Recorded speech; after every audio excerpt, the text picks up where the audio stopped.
দেশের বাইরে থেকে ডিগ্রি অর্জন করে এসেই দীপার চোখের অপারেশন করালো সূর্য। হ্যাঁ বন্ধুরা, এমনটাই দেখতে পাবো আমরা অনুরাগের ছোঁয়া ধারাবাহিকের আগামী পর্বগুলোতে। হসপিটালে থাকাকালীন সূর্য জানতে পারে যে তার কাছে একটা মেইল এসেছে। সেখান থেকেই জানতে পারে সে একবার উচ্চশিক্ষার জন্য মেইল করেছিল, আর সেখান থেকেই তাকে ডাকা হয়েছে, সেখানেই তাকে যেতে হবে। কিন্তু এতে খুব মন খারাপ হয়ে যায় সূর্যর। সূর্য ভেবে পায় না সূর্য এখন কি করবে। সূর্য কি উচ্চশিক্ষার জন্য বাইরের দেশে যাবে, নাকি এখানেই পরিবারের সাথে থাকবে?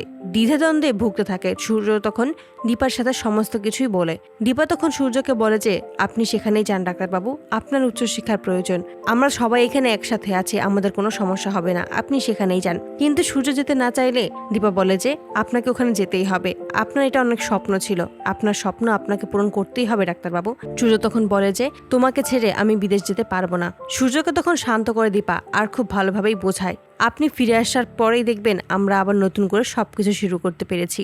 আপনি ছোট্ট একটা কাজের জন্য কেন নিজের এত বড় একটা সুযোগ হাতছাড়া করবেন ডাক্তারবাবু? আমি চাই না আপনি শুধুমাত্র আমার জন্য এত বড় একটা সুযোগ হাতছাড়া করুন।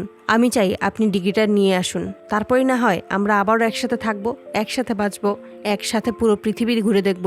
এতে করে সূর্য রাজি হয়ে যায়। বাড়ির সকলে যখন জানতে পারে যে সূর্য বাইরের দেশে যাবে ডিগ্রি অর্জন করার জন্য, তখনই ক্ষিপ্ত হয়ে যায়। সকলে তখন বলে দীপার আজকে এই অবস্থা, আর সূর্য কিভাবে পারে সবকিছু ছেড়ে বাইরের দেশে চলে যেতে। দীপা তখন সবাইকে বোঝায় এবং সবাই অবশেষে মানতে রাজি হয় যে সূর্য বাইরের দেশে যাবে। সূর্য দেশের বাইরে চলে যায় ডিগ্রি অর্জন করার জন্য। কেটে যায় কয়েকটা বছর। তারপরে সূর্য ফিরে আসে। ফিরে এসে প্রথমেই দীপার চিকিৎসা করায়। এয়ারপোর্ট থেকে সবাই সূর্যকে নিয়ে আসে।